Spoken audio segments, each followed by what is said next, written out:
Hi ಎಲ್ರಿಗೂ ನಮಸ್ಕಾರ. Welcome back to my channel. ಎಲ್ಲರೂ ಹೇಗಿದ್ದೀರಾ? ಚೆನ್ನಾಗಿದ್ದೀರಾ? ಆ್ಯಂಡ್ ಇವತ್ತು ಹೊರಗಡೆ ಹೋಗೋದಿತ್ತು, ಸೊ ಹಾಗಾಗಿ ಮಧ್ಯಾಹ್ನದಿಂದ ಇವತ್ತಿನ ವ್ಲಾಗ್ನ ಶುರು ಮಾಡ್ತಾ ಇದ್ದೀನಿ. ಆ್ಯಂಡ್ ಇವತ್ತು ಬೆಳಗ್ಗೆ ಬ್ರೇಕ್ಫಾಸ್ಟ್ಗೆ ನಾನು ದೋಸೆ ಮತ್ತು ಆಲೂಗಡ್ಡೆ ಸಾಗುನ ಮಾಡಿದ್ದೆ. ಆ್ಯಂಡ್ ಸಾಗು ಅಂತೂ ಸಖತ್ ಟೇಸ್ಟಿಯಾಗಿ ಬಂದಿತ್ತು. ದೋಸೆಗೆ ಮತ್ತು ಪೂರಿಗೆ ಎಲ್ಲದಕ್ಕೂ ಪರ್ಫೆಕ್ಟ್ ಕಾಂಬಿನೇಷನ್ ಅಂತ ಅನ್ನಿಸ್ತಾ ಇತ್ತು ನನಗೆ. ಬಟ್ ಬೆಳಗ್ಗೆ ನಾನು ವ್ಲಾಗ್ನ ಮಾಡ್ಕೊಳ್ಳೋಕ್ಕಾಗಲಿಲ್ಲ. ಆ್ಯಂಡ್ ಇವಾಗ ಮಧ್ಯಾಹ್ನ ಊಟಕ್ಕೂ ಕೂಡ ನಾನು ದೋಸೆನೇ ಹಾಕ್ಕೊಳ್ತಾ ಇದ್ದೀನಿ. ಆ್ಯಂಡ್ ಜೊತೆಗೆ ನನ್ನ ಮಗ ಎಗ್ ದೋಸೆ ಬೇಕು ಅಂತ ಕೇಳ್ತಾ ಇದ್ದ. ಇವಾಗ ಅವನಿಗೂ ಕೂಡ ಎಗ್ ದೋಸೆನ ಹಾಕ್ಕೊಳ್ತಾ ಇದ್ದೀನಿ. ನಾನು ಸಖತ್ ಸಿಂಪಲಾಗಿ ಮಾಡ್ಕೊಳ್ತೀನಿ ಎಗ್ ದೋಸೆ. ಏನಿಲ್ಲ, ಜಸ್ಟ್ ದೋಸೆನ ಹಾಕ್ಕೊಂಡು ಮತ್ತು ಎಣ್ಣೆನೂ ಹಾಕ್ಕೊಂಡು ಅದ್ರ ಮೇಲೆ ಒಂದೇ ಒಂದು ಎಗ್ನ ಬೀಟ್ ಮಾಡಿಕೊಂಡು ನೀಟಾಗಿ ದೋಸೆ ಮೇಲೆಲ್ಲ ಅದನ್ನು ಸ್ಪ್ರೆಡ್ ಮಾಡ್ಕೊಳ್ತೀನಿ. ಅದಾದಮೇಲೆ ಸ್ವಲ್ಪ ಉಪ್ಪು ಮತ್ತು ಖಾರನ ಉದುರಿಸ್ಕೊಂಡು ದೋಸೆ ಥರ ಮಾಡಿಕೊಂಡ್ರೆ ಜಸ್ಟ್ ಎಗ್ ದೋಸೆ ರೆಡಿ ಆಗಿಬಿಡುತ್ತೆ. ಆ್ಯಂಡ್ ಬೇಕಾದ್ರೆ ಆನಿಯನ್ ಚಿಲ್ಲಿ ಏನು ಬೇಕಾದ್ರೂ ಹಾಕ್ಕೊಳ್ಬೋದು. ಬಟ್ ನಾನು ಇದೇ ಥರ ಸಿಂಪಲಾಗಿ ಮಾಡ್ಕೊಳ್ತೀನಿ ಯಾವಾಗಲೂ. ನನ್ನ ಮಗ ಕೂಡ ಇಷ್ಟಪಟ್ಟು ತಿಂತಾನೆ. ಆ್ಯಂಡ್ ಇವತ್ತಿನ ವಿಡಿಯೋನ ಎಂಡ್ವರೆಗೂ ನೋಡಿ, ನಿಮಗೂ ಕೂಡ ಇಷ್ಟ ಆಗುತ್ತೆ ಅಂತ ಅಂದ್ಕೊಳ್ತೀನಿ. ಇಷ್ಟ ಆದರೆ ಪ್ಲೀಸ್ ಲೈಕ್ ಮಾಡಿ. ಹಾಗೆ ಇನ್ನೂ ಯಾರಾದರೂ ನನ್ನ ಚಾನಲ್ನ ಸಬ್ಸ್ಕ್ರೈಬ್ ಮಾಡ್ಕೊಳ್ದೆ ಹೊಸದಾಗಿ ವಿಡಿಯೋನ ನೋಡ್ತಾ ಇದ್ದರೆ ಪ್ಲೀಸ್ ಹೋಗಿ ಒಂದ್ಸಲ ಸಬ್ಸ್ಕ್ರೈಬ್ ಮಾಡ್ಕೊಳ್ಳಿ. ಹಾಗೆ ಪಕ್ಕದಲ್ಲಿರೋ ಬೆಲ್ಲಕ್ಕನ್ನು ಕ್ಲಿಕ್ ಮಾಡಿ ಹಾಲನ್ನು ನೋಟಿಫಿಕೇಷನ್ನ ಸೆಲೆಕ್ಟ್ ಮಾಡ್ಕೊಳ್ಳಿ. ಇದರಿಂದ ನಾನು ಯಾವುದೇ ಹೊಸ ವಿಡಿಯೋ ಹಾಕಿದ್ರೂ ನೋಟಿಫಿಕೇಷನ್ ಬರುತ್ತೆ. ಆ್ಯಂಡ್ ಕೂಡಲೇ ನೀವು ಆ ವಿಡಿಯೋನ ನೋಡ್ಬೋದು. ಆ್ಯಂಡ್ ಇವಾಗ ಸ್ವಲ್ಪ ಮಾತ್ರ ಉಳ್ಕೊಂಡಿತ್ತು ಸಾಗು, ಅದು ಹಾಗೆ ಒಂದು ಸ್ಮಾಲ್ ಕ್ಲಿಪ್ಪಿಂಗ್ನ ತೊಗೊಳ್ತಾ ಇದ್ದೀನಿ ಅಷ್ಟೇ. ಆ್ಯಂಡ್ ಇವಾಗ ಎಗ್ ದೋಸೆ ಕೂಡ ರೆಡಿ ಆಯಿತು. ಆ್ಯಂಡ್ ನನ್ನ ಮಗಂಗೆ ಕೊಡ್ತಾ ಇದ್ದೀನಿ, ಬೇಗ ತಿಂದು ಮುಗಿಸು ಮಗನೆ ಅಂತ ಹೇಳಿ. ಹೆಂಗೆ ಕೊಟ್ಟರು ನಾವು ಒಂದ್ಸಲ ಅವನಿಗೆ ಫೀಡ್ ಮಾಡಲೇಬೇಕು. ಆ್ಯಂಡ್ ನಾನು ಕೂಡ ಊಟನ ಮುಗಿಸ್ಕೊಳ್ತಾ ಇದ್ದೀನಿ, ಬಿಕಾಸ್ ಹೊರಗಡೆ ಹೋಗೋದಿತ್ತು ಅಂತ ಹೇಳಿದ್ನಲ್ಲ, ಹಾಗಾಗಿ.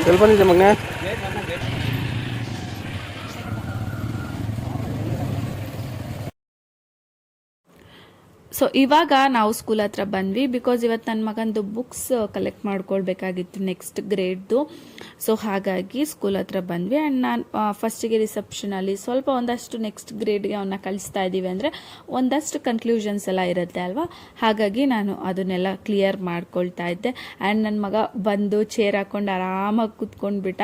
ಬಟ್ ಒಂದು ಖುಷಿ ಆಗುತ್ತೆ, ಏನು ಅಂತ ಹೇಳಿದ್ರೆ, ನಾವೆಲ್ಲ ಚಿಕ್ಕವರಾಗಿರ್ಬೇಕಾದ್ರೆ ಈ ಥರ ಲೀವ್ಸ್ ಏನಾದರೂ ಇದ್ದಾಗ ಅಥವಾ ನಾವೇ ರಜಾ ಹಾಕಿದಾಗ ಸ್ಕೂಲ್ಗೆ ನೆಕ್ಸ್ಟ್ ಡೇ ಈ ಥರ ಸ್ಕೂಲ್ಗೆ ಹೋಗಬೇಕು ಅಂದರೆ ಸಖತ್ ನರ್ವಸ್ ಇರ್ತಾಯಿತ್ತು.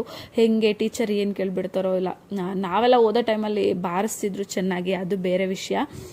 ಸೊ ಹಾಗಾಗಿ ಫುಲ್ ನರ್ವಸ್ ಇರ್ತಾಯಿತ್ತು ಆ್ಯಂಡ್ ಹೆದ್ರುಕೊಂಡು ಹೋಗ್ತಾ ಇದ್ವಿ ಸ್ಕೂಲಿಗೆ. ಬಟ್ ಇವಾಗಿನ ಮಕ್ಳು ಹಂಗಲ್ಲ, ಎಷ್ಟು ಕ್ಯಾಶುವಲ್ ಆಗಿ ಆರಾಮ್ಸೆ ಸ್ಕೂಲಿಗೆ ಹೋಗ್ತಾರೆ ಅಂತ ಹೇಳಿದ್ರೆ ನೋಡಿದ್ರೆ ಒಂಥರ ಖುಷಿ ಅಂತ ಅನಿಸುತ್ತೆ. ಆ್ಯಂಡ್ ಇವಾಗ ನಾನು ಅಕೌಂಟ್ ಸೆಕ್ಷನ್ ಹತ್ರ ಬಂದೆ, ಬಿಕಾಸ್ ಇಲ್ಲಿ ಬಂದು ಪೇ ಮಾಡಿ ಬಿಲ್ನ ಕಲೆಕ್ಟ್ ಮಾಡಿಕೊಂಡು ಅದಾದಮೇಲೆ ನಾವು ಸ್ಟೋರ್ಸ್ಗೆ ಹೋಗ್ಬಿಟ್ಟು ಬುಕ್ಸ್ನ ಕಲೆಕ್ಟ್ ಮಾಡ್ಕೊಳ್ಬೇಕಾಗುತ್ತೆ. ಆ್ಯಂಡ್ ನಾನು ಹಸ್ಬೆಂಡ್ ಹತ್ರ ಅದೇ ಹೇಳ್ತಾ ಇದ್ದೆ, ನಮ್ಮ ಕಂಪ್ಲೀಟ್ ಸ್ಕೂಲ್ ಸ್ಟಡೀಸ್ ಏನು ಮುಗಿಸಿದ್ವಿ ಅಷ್ಟು ವರ್ಷಕ್ಕೂ ಕೂಡ ನಾವು ಇಷ್ಟು ಪೇ ಮಾಡಿಲ್ಲ ಅಂತ ಅನಿಸುತ್ತೆ ಬುಕ್ಸ್ಗೆಲ್ಲ. ಬಟ್ ಏನು ಮಾಡೋಕ್ಕಾಗಲ್ಲ, ಇವಾಗಿನ ಎಜುಕೇಷನ್ ಕಾಂಪಿಟೇಷನ್ ಕೂಡ ಹಾಗೆ ಇದೆ. ಆ್ಯಂಡ್ ಎಲ್ರಿಗೂ ಇರುತ್ತೆ ಅಲ್ವಾ, ನಮ್ಮ ಮಕ್ಕಳನ್ನ ಚೆನ್ನಾಗಿ ಓದಿಸ್ಬೇಕು ಆ್ಯಂಡ್ ಒಳ್ಳೆ ಸ್ಕೂಲಲ್ಲಿ ಓದಿಸ್ಬೇಕು ಆ್ಯಂಡ್ ಅವ್ರ ಫ್ಯೂಚರ್ ಚೆನ್ನಾಗಿರಬೇಕು ಅಂಥೇಳಿ ಎಲ್ರಿಗೂ ಇರುತ್ತೆ. ಆ್ಯಂಡ್ ನಾನು ಹೇಳ್ದಂಗೆ ಕಾಂಪಿಟೇಷನ್ ಕೂಡ ತುಂಬಾ ಇದೆ ಇವಾಗಂತೂ ಎಜುಕೇಷನಲ್ಲಿ, ಒಂದಕ್ಕಿಂತ ಒಂದು ಹೆಚ್ಚು ಅನ್ನೋ ಥರ ಇದೆ ಅಂತಲೇ ಹೇಳ್ಬೋದು.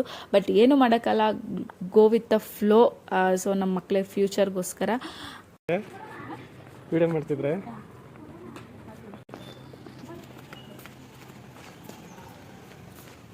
ಜನ ನೋಡ್ತಾ ಇದೆಯಾ? ಜನ ನೋಡ್ತಿದ್ಯಾ? ಎಲ್ಲ ತೋರ್ಸ ನೋಡಿ, ಬೇಗ ನೋಡಿ ನೋಡಿ.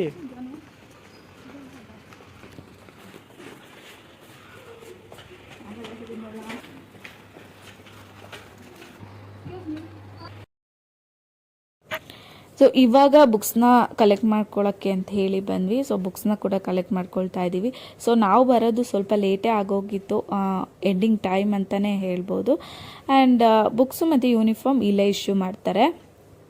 ಬಟ್ ಯೂನಿಫಾರ್ಮ್ ಏನು ತೊಗೊಳ್ಳೋ ಅಂಥ ನೆಸೆಸಿಟಿ ಇರಲಿಲ್ಲ ನಾವು ಈ ಇಯರ್ಗೆ.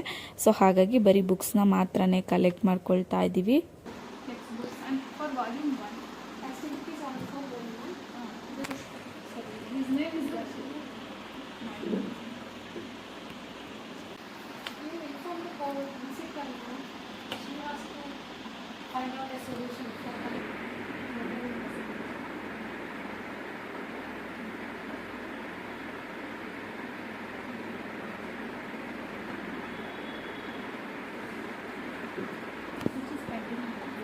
ಬುಕ್ಸ್ ಎಲ್ಲ ಕಲೆಕ್ಟ್ ಮಾಡ್ಕೊಂಡ್ವಿ. ಸಾರಿ, ನನ್ನ ಬ್ಯಾಗಲ್ಲಿ ಸ್ವಲ್ಪ ಇದೆ ಆ್ಯಂಡ್ ಇವ್ರ ಹತ್ರ ಸ್ವಲ್ಪ ಇದೆ. ಅವನಾಲೆ ಹೋಗ್ಬಿಟ್ಟ. ಹೊರಟ್ವಿ ಇವಾಗ ಬುಕ್ಸ್ ಎಲ್ಲ ಕಲೆಕ್ಟ್ ಮಾಡ್ಕೊಳ್ಳೋದು ಎಲ್ಲ ಕಲೆಕ್ಟ್ ಮಾಡ್ಕೊಂಡ್ವಿ. ಸೊ ಮನೇಲಿ ತೋರಿಸ್ತೀನಿ ನಾನು ಯಾವ್ಯಾವ ಬುಕ್ಸ್ ಅಂತ ಹೇಳಿ. ಜಸ್ಟ್ ವಾಲ್ಯೂಮ್ 1 ಮಾತ್ರ ಇಲ್ಲಿ ಕೊಡ್ತಾರೆ ಆ್ಯಂಡ್ ವಾಲ್ಯೂಮ್ 2, 3, 4 ಇದೆಲ್ಲನೂ ಕ್ಲಾಸಲ್ಲೇ ಪ್ರೊವೈಡ್ ಮಾಡ್ತಾರೆ. ಸೊ ಹೊರಟ್ವಿ ಇವಾಗ ಮನೆಗೆ. ನನ್ನ ಮಗ ಆಲ್ರೆಡಿ ಓಡ್ಬಿಟ್ಟ. ಹಾಯ್, ಎಲ್ಲಿ ಬಂದಿದ್ಯಾ? ಜಂಪಿಂಗ್ ಬಚ್ಚಿನಿ.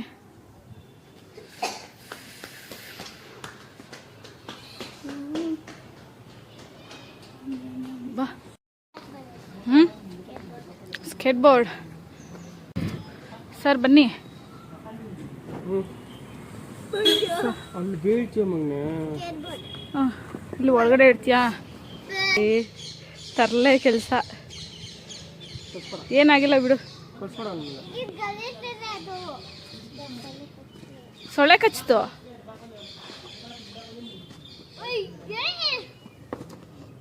ಕೊಡ್ಬೇಕು ತೂಕ.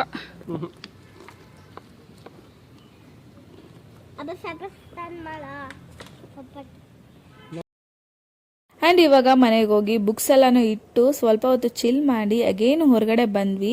ಏನಾದರೂ ಸ್ನ್ಯಾಕ್ಸ್ನ ತಿನ್ಕೊಂಡು ಬರೋಣ ಅಂತ ಹೇಳಿ. ಆ್ಯಂಡ್ ಎಷ್ಟೊಂದು ದಿನ ಆಗ್ಬಿಟ್ಟಿತ್ತು ಪಿಜ್ಜಾ ಎಲ್ಲ ತಿಂದು. ಹಾಗಾಗಿ ಇಲ್ಲೇ ನಮ್ಮ ಮನೆಗೆ ನಿಯರ್ ಬೈ ಇರೋ ಒಂದು ಪಿಜ್ಜಾ ಹಟ್ಗೆ ಬಂದ್ವಿ. ಇವತ್ತು ಪಿಜ್ಜಾ ತಿನ್ನೋಣ ಅಂತ ಹೇಳಿಬಿಟ್ಟು. ಸೊ ನಾವು ಜಾಸ್ತಿ ಎಲ್ಲ ಜಂಕ್ ಫುಡ್ಸ್ ಎಲ್ಲ ಜಾಸ್ತಿ ತಿನ್ನೋದಿಲ್ಲ.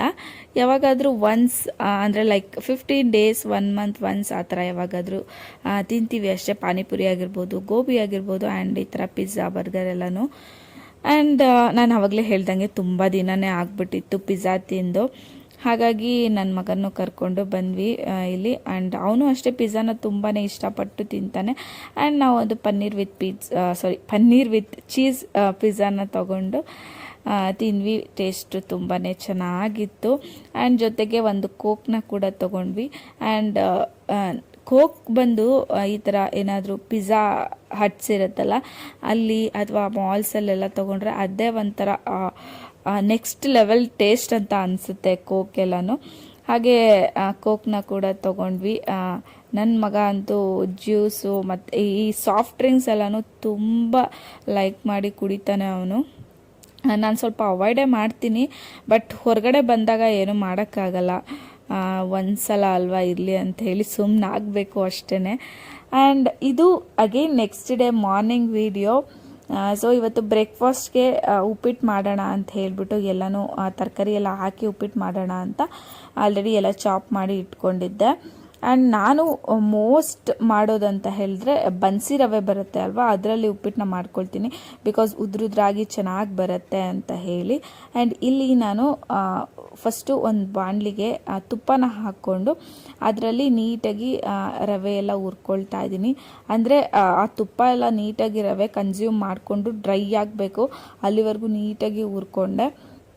ಅದಾದಮೇಲೆ ಇವಾಗ ಅದೇ ಬಾಣಲಿಗೆ ಎಣ್ಣೆ ಹಾಕ್ಕೊಂಡು ಸಾಸಿವೆ ಮತ್ತು ಜೀರಿಗೆ, ಕರಿಬೇವು ಮತ್ತು ಹಸಿರು ಮೆಣಸಿನ್ಕಾಯಿ ಇದೆಲ್ಲನೂ ಹಾಕ್ಕೊಂಡು ಅದು ಸ್ವಲ್ಪ ಫ್ರೈ ಆದಮೇಲೆ ಅದಕ್ಕೇ ನಾನು ಆನಿಯನ್ನ ಹಾಕ್ಕೊಂಡು ಫ್ರೈ ಮಾಡ್ಕೊಳ್ತಾ ಇದ್ದೀನಿ.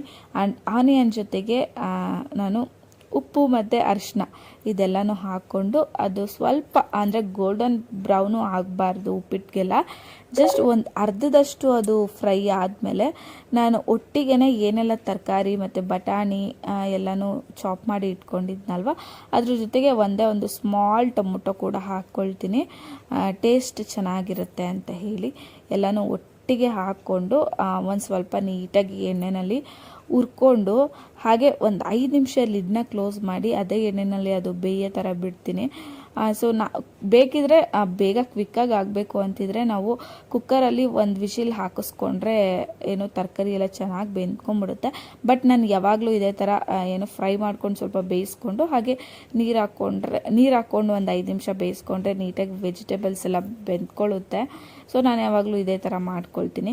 ಇವಾಗ ನಾನು ಒಂದು ಅರ್ಧ ಟೇಬಲ್ ಸ್ಪೂನ್ ಆಗೋಷ್ಟು ಖಾರದ ಪುಡಿ ಮತ್ತು ಒಂದು 1/4 ಟೇಬಲ್ ಸ್ಪೂನ್ ಆಗೋಷ್ಟು ಗರಂ ಮಸಾಲ ಹಾಕ್ಕೊಂಡಿದ್ದೀನಿ. ಗರಂ ಗರಂ ಮಸಾಲ ಬಂದು ಆಪ್ಷನಲ್ಲು. ಸೊ ಟೇಸ್ಟ್ ಚೆನ್ನಾಗಿರುತ್ತೆ ಅಂತ ನಾನು ಆ್ಯಡ್ ಮಾಡ್ಕೊಳ್ತೀನಿ ಅಷ್ಟೇ. ಇವಾಗ 1 ಲೋಟ ಬನ್ಸಿ ರವೆಗೆ ನಾನು 2 ಲೋಟ 2.25 ಲೋಟ ಆಗೋಷ್ಟು ನೀರನ್ನ ಕಾಯಿಸಿ ಹಾಕ್ಕೊಂಡಿದ್ದೀನಿ. ನಿಮಗೆ ಸ್ವಲ್ಪ ಉದ್ರುದ್ರಾಗಿ ಬೇಕು ಅಂತ ಹೇಳಿದ್ರೆ 2 ಲೋಟ ಹಾಕ್ಕೊಂಡ್ರೆ ಸಾಕು. ನಂಗೆ ಸ್ವಲ್ಪ ಸಾಫ್ಟಾಗಿ ಬೇಕು ಅಂತ ಹೇಳಿಬಿಟ್ಟು 2.25 ಲೋಟನ ಹಾಕ್ಕೊಂಡೆ ಅಷ್ಟೇ. ಆ್ಯಂಡ್ ಇವಾಗ ಇನ್ನು ಸ್ವಲ್ಪ ಸಾಲ್ಟ್ನ ಆ್ಯಡ್ ಮಾಡಿಕೊಂಡು ಫೈನಲಿ ಎಲ್ಲ ಕುದ್ದು ಏನು ವೆಜಿಟೇಬಲ್ಸ್ ಎಲ್ಲ ನೀಟಾಗಿ ಬಾಯ್ಲ್ ಆದಮೇಲೆ ನಾನು ಹುರಿದಿಟ್ಕೊಂಡಿದ್ದ ರವೆನೂ ಕೂಡ ಹಾಕ್ಕೊಂಡು ನೀಟಾಗಿ ಮಿಕ್ಸ್ನ ಕೊಟ್ಕೊಂಡು ಒಂದು 2 ನಿಮಿಷ ಲಿಡ್ನ ಕ್ಲೋಸ್ ಮಾಡಿ ಬೇಯಿಸ್ಕೊಂಡ್ರೆ ಕಂಪ್ಲೀಟಾಗಿ ಆಲ್ಮೋಸ್ಟ್ ಉಪ್ಪಿಟ್ಟು ರೆಡಿ ಆಗಿಬಿಡುತ್ತೆ. ಅದಾದಮೇಲೆ ಲಾಸ್ಟಲ್ಲಿ ಫೈನಲಾಗಿ ನಾನು ಒಂದು ಸ್ವಲ್ಪ ಕೊತ್ತಂಬರಿ ಮತ್ತು ಕಾಯಿ ತುರಿನ ಹಾಕ್ಕೊಳ್ತೀನಿ. ಇದು ಉಪ್ಪಿಟ್ಟಲ್ಲಿ ಟೇಸ್ಟ್ನ ಎನ್ಹಾನ್ಸ್ ಮಾಡುತ್ತೆ ಅಂತಲೇ ಹೇಳ್ಬೋದು ಕಾಯಿ ತುರಿ ಹಾಕ್ಕೊಳ್ಳೋದ್ರಿಂದ. ಸೊ ಇವಾಗ ಲಿಡ್ನ ಕ್ಲೋಸ್ ಮಾಡ್ತಾ ಇದ್ದೀನಿ. ಅಗೇನ್ ಓಪನ್ ಮಾಡಿ ಅದಕ್ಕೆ ಸ್ವಲ್ಪ ಕಾಯಿ ತುರಿನ ಹಾಕ್ಕೊಂಡು ಮಿಕ್ಸ್ ಮಾಡಿಕೊಂಡ್ರೆ ಸೊ ಕಂಪ್ಲೀಟಾಗಿ ಉಪ್ಪಿಟ್ಟು ರೆಡಿ ಆಗುತ್ತೆ ಆ್ಯಂಡ್ ಟೇಸ್ಟಿಯಾಗಿ ಕೂಡ ಇರುತ್ತೆ. ಆ್ಯಂಡ್ ನಿಮಗೆ ಬನ್ಸಿ ರವೆ ಉಪ್ಪಿಟ್ಟು ಇಷ್ಟ ಆಗುತ್ತಾ ಅಥವಾ ನಾರ್ಮಲ್ ರವೆ ಬರುತ್ತೆ ಅಲ್ವಾ ಆ ಥರ ರವೆದು ಉಪ್ಪಿಟ್ಟು ಇಷ್ಟ ಆಗುತ್ತಾ ಅಂತ ಹೇಳಿ ನನಗೆ ಕಾಮೆಂಟ್ ಸೆಕ್ಷನಲ್ಲಿ ತಿಳಿಸಿ ಆಯಿತಾ. ಆ್ಯಂಡ್ ಫೈನಲಿ ಉಪ್ಪಿಟ್ಟು ರೆಡಿ ಆಯಿತು. ಇವಾಗ ಸರ್ವ್ ಮಾಡಿ ಕೊಡಬೇಕು ಹಸ್ಬೆಂಡ್ಗೆ ಮತ್ತು ಎಸ್ಪೆಷಲಿ ನನ್ನ ಮಗನಿಗೆ. ಸೊ ಇವಾಗ ಬ್ರೇಕ್ಫಾಸ್ಟ್ ಎಲ್ಲ ಮುಗಿಸ್ಕೊಂಡು ಅಗೇನ್ ನಾನು ನನ್ನ ಮಗನ ಕರ್ಕೊಂಡು ಹೇರ್ ಕಟ್ ಮಾಡಿಸೋಣ ಅಂತ ಹೇಳಿ ಹೊರಟೆ. ನಾನು ಯೂಶ್ವಲಿ ಯಾವಾಗಲೂ ಅವನಿಗೆ ಸ್ಪಿನ್ ಸಲೂನಲ್ಲೇ ಹೇರ್ ಕಟ್ನ ಮಾಡಿಸ್ತೀನಿ. ಬಿಕಾಸ್ ಅವ್ನಿಗೆ ಅಲ್ಲಿ ಕಂಫರ್ಟಬಲಾಗಿ ಮಾಡಿಸ್ಕೊಳ್ತಾನೆ. ಇಲ್ಲ ಅಂತ ಹೇಳಿದ್ರೆ ಅವನು ಕೆಲವೊಂದು ಕಡೆ ಎಲ್ಲ ಸ್ವಲ್ಪ ಹಠ ಮಾಡ್ತಿರ್ತಾನೆ. 1-2 ಸಲ ಇಲ್ಲಿ ಕರ್ಕೊಂಡು ಬಂದಾಗ ಲೈಕ್ ಕಂಫರ್ಟಬಲಾಗಿ ಮಾಡಿಸ್ಕೊಂಡ. ಅದಕ್ಕೆ ಇಲ್ಲೇ ಕರ್ಕೊಂಡು ಬರ್ತಾ ಇರ್ತೀನಿ ನಾನು ಯಾವಾಗಲೂ ಅಷ್ಟೇ ಅವನಿಗೆ ಹೇರ್ ಕಟ್ಗೆ. Hi look at where you want to go? ಅಲ್ಲಿ ಮೀಟರ್ ಅಲ್ಲ ಎಕ್ಸಲೈಟ್ ಲಿಫ್ಟ್.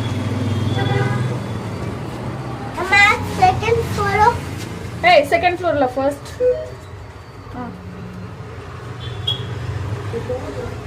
Look at.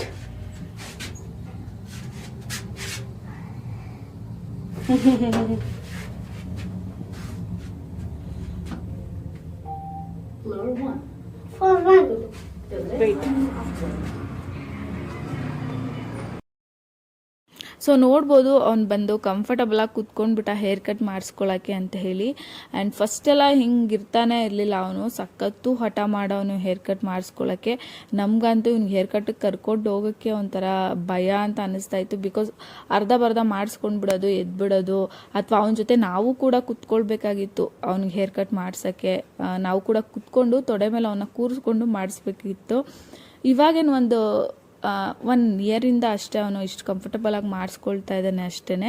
ಫಸ್ಟೆಲ್ಲ ಸಖತ್ ಹಠ ಮಾಡೋನು. ಇವಾಗ ಸ್ವಲ್ಪ ಅಂದರೆ ನಂಗೆ ಒಂದು ಸಲ ಅನಿಸುತ್ತೆ ಅವ್ನು ಸ್ಕೂಲ್ಗೆ ಹೋದ್ಮೇಲೆ ಲಾಟ್ ಆಫ್ ಚೇಂಜಸ್ ಆಗಿದ್ದಾನೆ. ಬಿಕಾಸ್ ಹಠ ಮಾಡೋದಿಲ್ಲ ಅಷ್ಟೊಂದು. ಅಟ್ಲೀಸ್ಟ್ ಏನಾದರೂ ನಾವು ಹೇಳ್ತಾ ಇದ್ದೀವಿ ಅಂದರೆ ಅದನ್ನು ತುಂಬ ಚೆನ್ನಾಗಿ ಅರ್ಥ ಮಾಡ್ಕೊಳ್ತಾನೆ. ಸೊ ನೋಡ್ಬೋದು ಇವಾಗ ಹೇರ್ ಕಟ್ ಎಲ್ಲ ಮುಗೀತು. ಸೊ ಹಾಗೆ ಒಂದು ಫೋಸ್ ಕೊಡ್ತಾವನೆ ಅಷ್ಟೇ ಹೇರ್ ಕಟ್ ಹೇಗಿದೆ ಅಂತ ಹೇಳ್ಬಿಟ್ಟು. So that's it. ಇದಿಷ್ಟು ಇವತ್ತಿನ ವಿಡಿಯೋ. ನಿಮ್ಗೆ ಹೇಗೆ ಅನ್ನಿಸ್ತು ಅಂತ ಹೇಳಿ ನಿಮ್ಮ ಒಪಿನಿಯನ್ನ ಕಾಮೆಂಟ್ ಸೆಕ್ಷನಲ್ಲಿ ತಿಳಿಸಿ. ನಾನು ಆದಷ್ಟು ಬೇಗ ಇನ್ನೊಂದು ಹೊಸ ವಿಡಿಯೋದಲ್ಲಿ ಸಿಗ್ತೀನಿ. ಅಲ್ಲಿವರೆಗೂ ಯಾರೆಲ್ಲ ಈ ವಿಡಿಯೋ ನೋಡ್ತಿದ್ದೀರಾ ಎಲ್ರಿಗೂ ಥ್ಯಾಂಕ್ ಯು ಸೋ ಮಚ್.